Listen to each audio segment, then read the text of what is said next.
Chapter 3, Rule 3, make friends with people who want the best for you. What a lovely piece of advice for life. We are again challenged to shoulder our individual burden to better ourselves, to work hard, and to accept responsibility over our own behavior. Your true friends are the people that you call with good news, and they're the people that get excited with you. Welcome back, and happy Tuesday, turkeys. How long have we known each other? We've known each other for 2 decades. I am not apologizing for who I am or what I like or the people that I love. How do I be a wife? How do I be a mom? And how do I be myself in all of that? You didn't see that coming, did you? Welcome back. Good morning. Happy Tuesday. Are your pants unbuttoned? Wait, isn't it 2 days before Thanksgiving? Yeah, like you gotta prepare. Oh, I thought, okay. We haven't even gained weight yet. We're just making space. Exactly. Stretching out your leggings and your sweatpants. Don't put them in the dryer. I'm just kidding. Well, obviously I've got some fall decorations still in here because I am holding a candle for Thanksgiving, but I'm already well into Christmas decoration mode. So here we are doing both. But And I'm welcome back just to in black like normal. It's okay. You will leave your Christmas tree up for a month after I take mine down. Exactly. Even it out.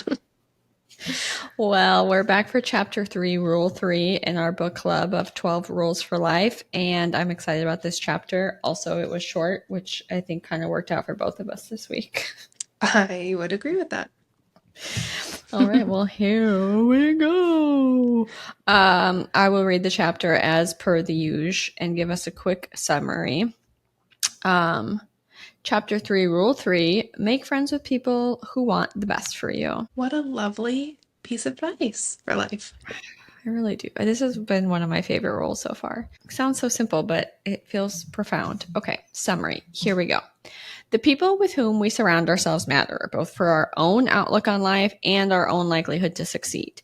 Dr. Peterson explores topics such as the motivation to change, internal versus external factors to success or lack thereof, and the possible risks with placing yourself in the chronic position of the, quote, helper. We are again challenged to shoulder our individual burden to better ourselves, to work hard, and to accept responsibility over our own behavior. The message might initially feel harsh, but Dr. Peterson again reiterates that if we are the cause of our own suffering, we also have the ability to be our own champion and to control our own fate, which is presented as a message of hope. And of course, all of this is kind of put through the lens or the facet of our lives of relationships and friendships and the effect that those can have on us and us on them. Mm-hmm. That's a great summary, Kaylee. Thank I you. love your summarizing skills. It's sort of fun and hard and feels like I'm back in college. At least there's no lobster tails or big crazy feelings in this chapter. I feel like this was very, direct to the point. There was a slight side skirt of like a prostitute, and I forgot the guy. Is that a teaser? I don't know. We can get into that. I just thought that part was interesting. There was no Adam and Eve in this chapter. No.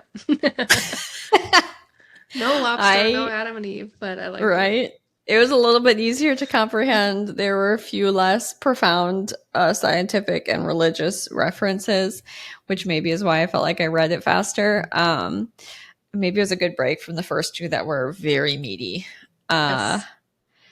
Hey, turkeys, real quick, we want to tell you about our fun new free craft corner. Every quarter, in line with the equinox or solstice, we are going to send out new farts and crafts projects. You can find the link in the show notes. Just drop us your email. We promise not to spam you, but we'd love for you to join us. Now back to the show. I did make a note to myself that I just felt like this chapter was full of extremely potent quotes. Oh, see, I'm loving that. I wrote down a few, but again, you're reading it, so you're able to like look at the words as you're reading it. So I think you're going to be better at finding the quotes, but I definitely feel that this chapter was easy. Well, how do you say easy? This is a very tangible piece of advice that you can grasp onto quickly and hopefully put forth into your own life, if that makes sense. Yeah.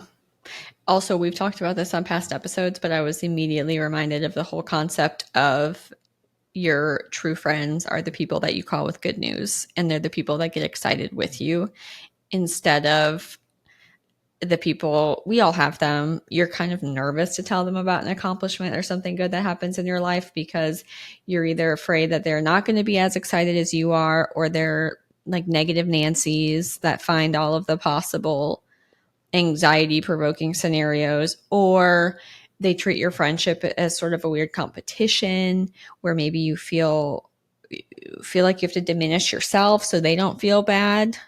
Mm-hmm. Anyway, you sent me that quote. It's just my favorite thing that I I constantly like it. think about. You, You like, yeah. anybody can feel bad about.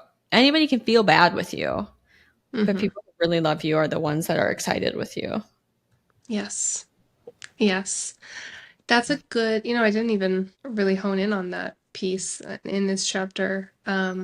My biggest thing, well, I talked about this last week. Was that last week? 2 weeks ago? The 5 people that you surround yourself are going to be the most Mm, influential part of your life. And so I loved when he was talking about, choosing your friends and being around a sphere of influence. And it's easier to go down than to go up, but you shouldn't.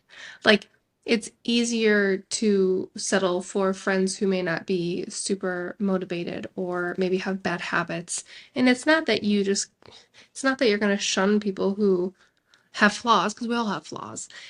But when you want to elevate yourself and be surrounded by people that do better or have a better influence on you, I just thought that was so crazy when he said it's easier to go down than to go up. Because it's yeah. true.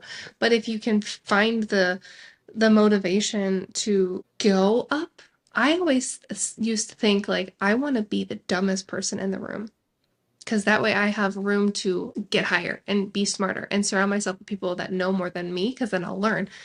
Now, other people, what he was saying in the book, maybe if they have a different mindset, they actually like to be the smartest person in the room because it fulfills their ego, and they can make excuses for, oh, well, she, has a drinking problem, so that makes me feel better about not working out. Or whatever the example is. Mm-hmm. It's like, okay, I can see how people can do that, but that's not the way to live by. Mm-mm. We had, when I was younger, I remember from youth group, they did an example of somebody standing on a chair and someone standing on the floor. And they were saying to the person on the chair, try to pull this person up. And then to the Mm. person on the floor, try to pull them down.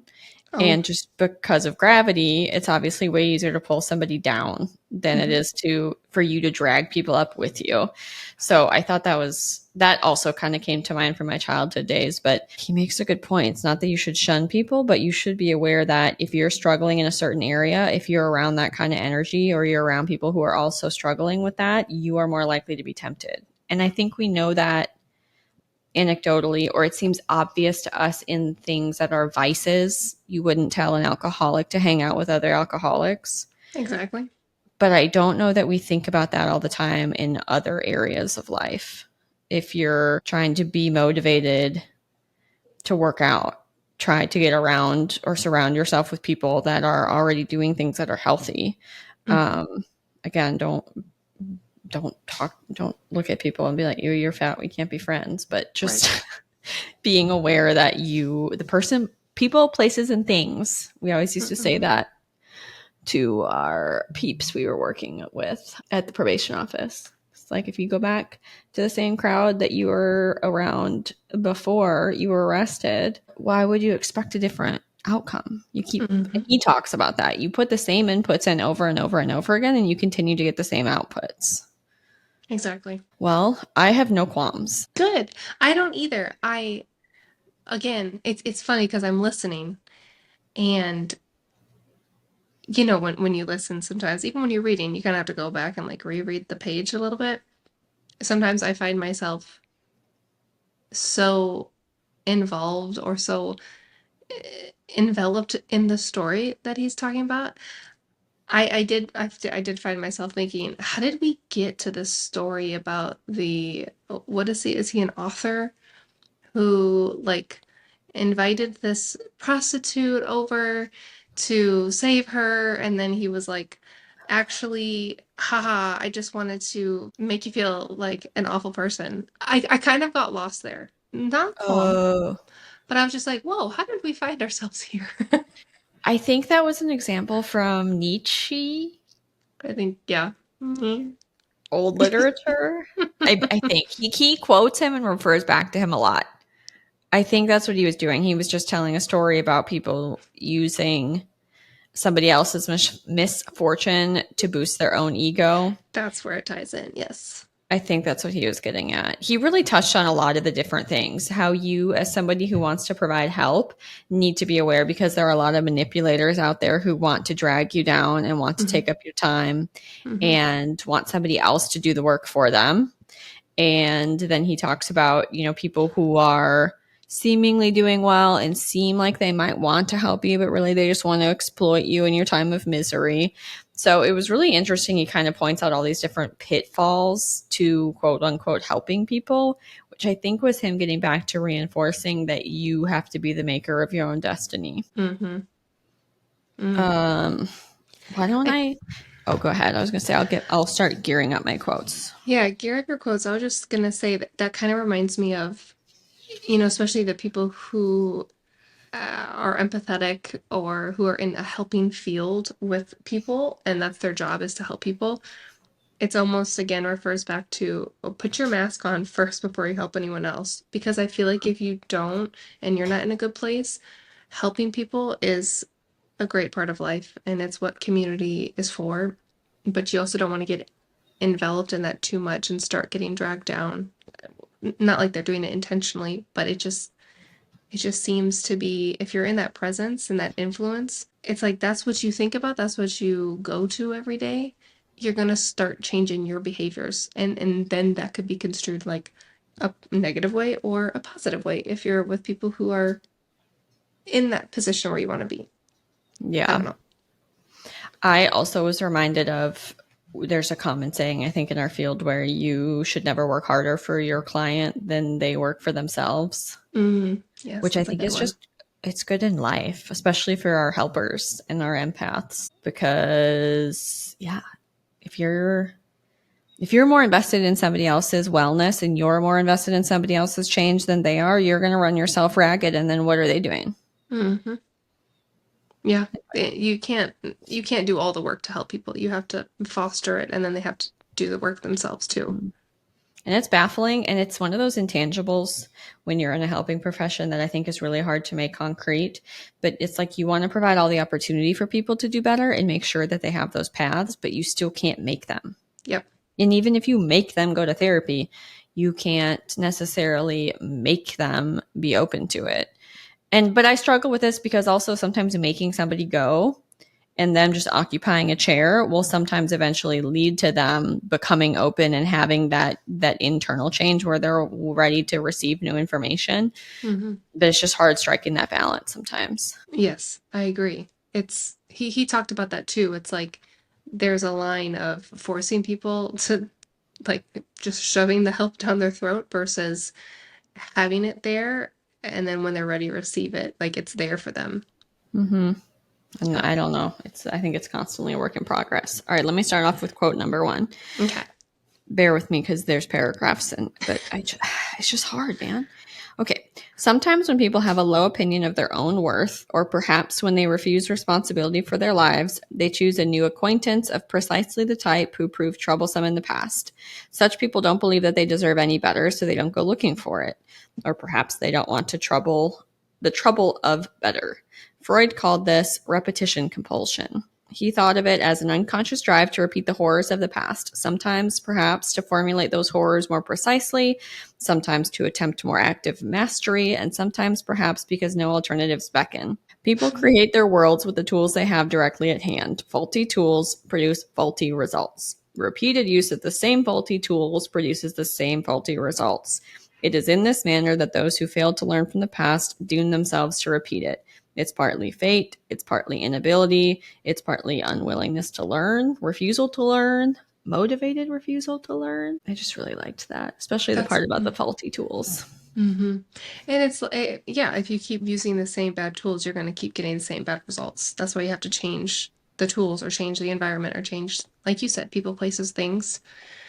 It was interesting how he was talking about his friends from childhood and like how there was people that knew they wanted to leave. They wanted to get out of the small town and go to a big city, but there's other people that he would, negotiate and get them to go to the big city with them, and they would still do the same things. They would find the same bad places. They would find the drugs. They would stay in the hotel and drink.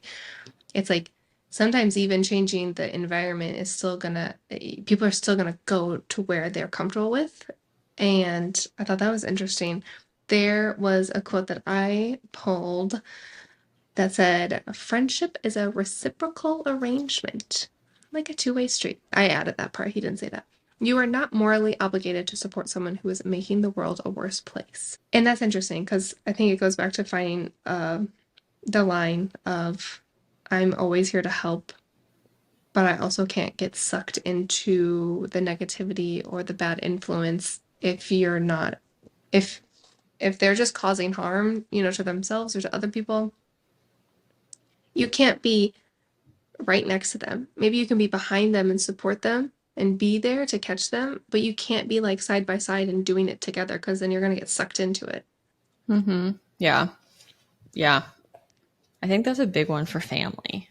I kind of was thinking about that. Yeah. Oof. Okay. This is under the subheading of rescuing the damned, which sounds so ominous. But then this is kind of immediately following the last quote I just had, because he's really exploring this whole idea of why do we keep doing things that aren't good for us. So then he says, people choose friends who aren't good for them for other reasons too. Sometimes it's because they want to rescue someone. This is more typical of young people, although the impetus still exists among older folks who are too agreeable or who have remained naive or who are willfully blind. Sidebar, he really does not pull punches. Okay, keep going. Someone might object. It is only right to see the best in people. The highest virtue is the desire to help. But not everybody who is failing is a victim, and not everybody at the bottom wishes to rise, although many do and many manage it. Nonetheless, people will often accept or even amplify their own suffering as well as that of others if they can brandish it as evidence of the world's injustice.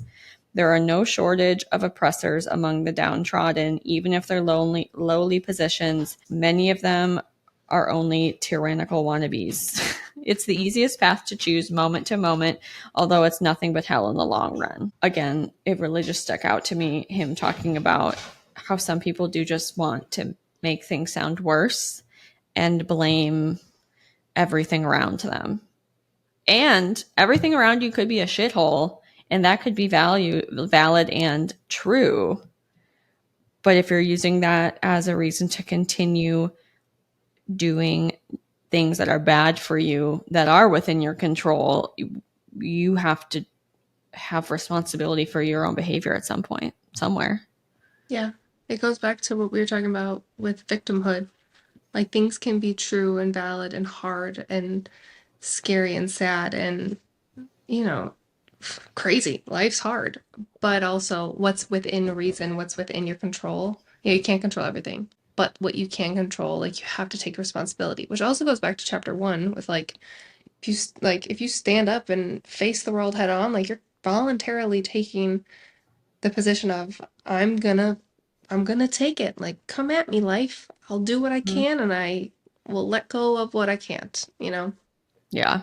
For every time that something he says or writes sounds really harsh, I still feel that at the core of it, it's hopeful because, again, if you ultimately are responsible, that means that you can change things. And if the whole world around you is responsible, it's way more daunting to try to change the whole world than it is to change yourself, in my opinion.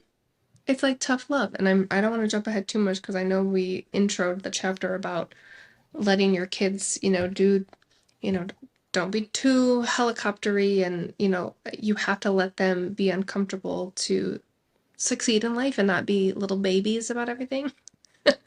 It's like I lost my train of thought, but it just reminded me of you like life is tough and it's tough love. Like roll up your sleeves, little one.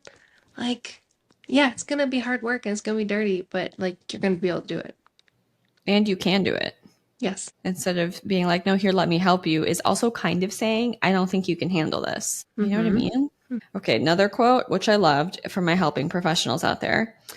He says, it's not easy to distinguish between somebody truly wanting and needing help and someone who is merely exploiting a willing helper. Ooh. Ooh. Right? Yeah. And that's a And good then one.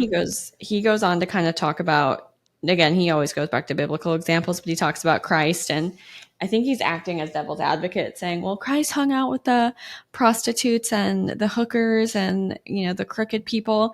And he has a line amidst that paragraph where he goes, but Christ was the archetypal perfect man, and you're you. It's so true.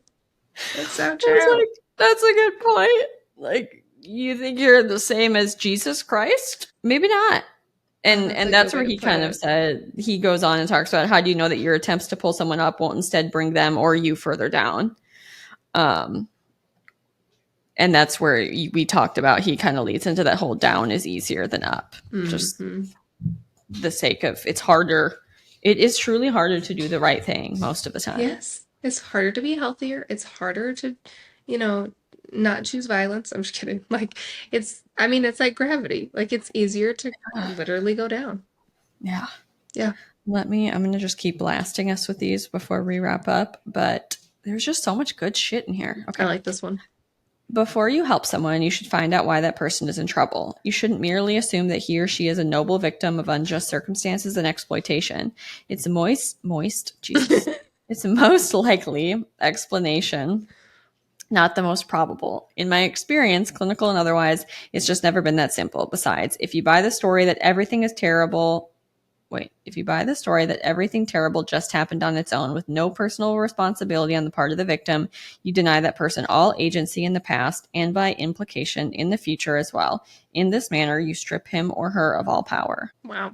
I was like, that's where it's like, ow, that stings. But then when you hang in there and you sit through the discomfort, you do realize that really the heart of the issue is that if you do something for someone, you're denying them the chance to do it for themselves and to build that confidence and that skill and then to be able to improve in the future. Mm-hmm. You're like enabling them to just be, I'm losing my words today. You're enabling them to be content with where they are, even if Yeah. it's in a bad spot. I even think about this with little kids because obviously we don't have children, but just when I've babysat or been doing things with kids, it would be 1,000 times easier for me to just do it. Right. I know. And I would just rather just hurry up and let's get it done. But then then they don't learn and they don't develop the skill. So if you can't like hang in there with the discomfort of letting somebody sort of fumble their way through when they're trying something new, you can support them and cheer them on and be like, yeah, you got this. But if you step in and do it for them, or you say, oh, that's okay, or that's good enough, you're kind of cheating them of their potential. You know how easy it is just to feed him the yogurt myself, so I know exactly that it's going to get into the mouth hole versus letting him try to scoop it up with the spoon and then flip it over and it lands on him and then it's on his hands and then he puts his hands in his hair. Some mornings I have to still do it myself, but I'm trying to like let him do it and just be like, it's going to be a mess, but he has to learn. If I keep doing this for him, he's not going to ever learn. Or it's going to, I'm not helping him by just doing it for him. Mm-hmm. It makes total sense when we talk about kids. I think we lose that when we talk about other adults. I don't know It's why. true. I don't either. That's the problem with the world. I'm just kidding. No, it's That's what we hard. need to work Okay, on, though. it's true. Okay, here's another doozy. I'm almost done. Vice is easy. Failure is easy too. It's easier to not shoulder a burden. It's easier not to think and not to do and not to care. It's easier to put off until tomorrow what needs to be done today and drown upcoming months and years in today's cheap pleasures. So true. It's so I hate it, but it's true. so true. Okay, budding. Here's something to consider. If you have a friend whose friendship you wouldn't recommend to your sister or your father or your son, why would you have such a friend for yourself? Right? Why do we do this? Because like we have this guilt as adults that we like have to cater to people because if we don't, we're being mean or rude. But it's like you don't have to be mean or rude to just maybe dissolve a friendship or situation that is not serving you well. Yeah. I don't know. I don't know why it's so hard for adults. I don't either. I'm going to read this last little bit and then that'll be the end of my yabbering. But he says, what is he? Oh, it is for this reason that every good example is a fateful challenge and every hero a judge. Michelangelo's great perfect marble David, the David statue, cries out to its observer, you could be more than you are. When you dare aspire upward, you reveal the inadequacy of the present and the promise of the future. Then you disturb others in the depths of their souls, where they understand that their cynicism and immobility are unjustifiable. You play Abel to their Cain. You remind them that they ceased caring not because of life's horrors, which are undeniable, but because they do not want to lift up the world onto their shoulders where it belongs. It's like, Dude, I could never vocalize or verbalize, even if it took me 6 months, I could not write that sentence. But wow, is that powerful? It's like, I know. ah, that was a good one to I edit on. I just that whole concept of we are not helping people by over sheltering them. Hmm.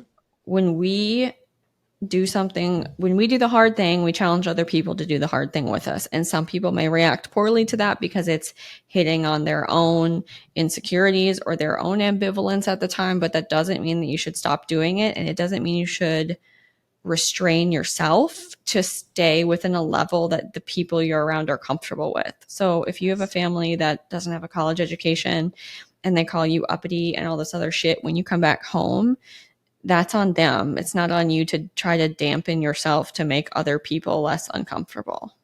Exactly. I was thinking of like when you start a diet, or if you're like, hey, I'm not going to drink, if you're surrounded by people who are trying to peer pressure you into eating bad or drinking bad or skip your workout, bro, like, why are you making such a big deal about this? Again, you don't have to cut them out of your life, but maybe prioritize spending time with people who are going to motivate you and be like, yeah, I'll go to the gym with you. Like, oh no, yeah, you're not going to drink. That's fine. Mm, It's that kind of energy that not only can you not always help other people, but you also have to know who's around you to help yourself. yeah. And you can change the world by changing yourself. You do what you want to see in the world, and it challenges other people to do it, and you mirror the behavior you want to see in others. You said mirror, I was thinking of the Michael Jackson song. Start with the man in the mirror. Because it's Oh, you're true. singing Justin Timberlake? It's Oh like you're no. my Sierra. Oh no, I because it's actually applicable. It's like start off with the man in the mirror before you change the world. Before you make it. Okay, anyways. Oh god. All right. Well, let's do a quick preview for next week's rule, which is Chapter 4, Rule 4 is dun dun dun. compare yourself to who you were yesterday, not who someone else is today. Ah, what a hard one. All of these are really just hitting me right in the heart nuts, if you will. The It's like soul we're in nuts. personal therapy class over here. I feel like I've already done a lot of personal work, and this is really hitting home that I got more I can do. Well, for our tip this week is not a thing; it's a challenge to evaluate the people in the relationship in your life and see, are they pulling you down? Are they lifting you up? Are you dampening yourself for other people? Are you trying to help people that don't want to help themselves? There's a lot of options. So There's a just lot of evaluate that. Think about it. Ponder it. Do some journaling. Do some voice reflect. memos. Yeah, yeah. And we'll reconvene next week with some more hard truths with Dr. Peterson. Can't wait. Oh my gosh. Until next week, I love you. Bye. Love you, bye. And happy Thanksgiving.